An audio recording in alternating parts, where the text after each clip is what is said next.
सरकारची think tank असलेल्या मित्राच्या सल्लागारपदी अनिश दमानिया यांची नियुक्ती झाली आहे। अनिश दमानिया हे अंजली दमानिया यांचे पती आहेत। अनिशजी यांचं आर्थिक विकास क्षेत्रामध्ये मार्गदर्शन लाभणार असं रोहित पवार यांनी म्हटलंय। आमदार रोहित पवार यांनी हे खोचक ट्विट केलंय। यासाठी कुठलेही पैसे घेणार नाही असा खुलासा या सगळ्यावर अंजली दमानिया यांनी केलेला आहे। बघूयात रोहित पवारांचं हे ट्विट काय आहे। महाराष्ट्र सरकारची थिंक टँक असलेल्या मित्राच्या मानद सल्लागारपदी अनिश दमानिया यांची नेमणूक झाल्याबद्दल अभिनंदन। एकीकडे भ्रष्टाचाराची प्रकरणं काढून अंजली दमानिया सामाजिक क्षेत्रात योगदान देत आहेत। आता अनिशजी यांचे आर्थिक विकासाच्या क्षेत्रात सरकारला मार्गदर्शन लाभणार आहे।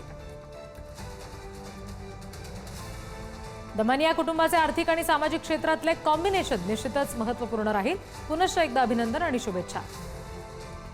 या संदर्भात अंजली दमानिया यांनी ही ट्विट केलंय। अनिशला मित्रावर मानद सल्लागार म्हणून घेतला आहे। या रोलसाठी तो दीड दमडी घेणार नाहीये।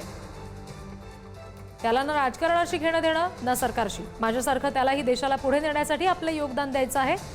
ते या स्वरूपात देतोय। त्यात लपवण्यासारखं काहीच नाही। मला तर त्याचा खूप अभिमान आहे असा खुलासा अंजली दमानिया यांनी पोस्टमधून केलाय।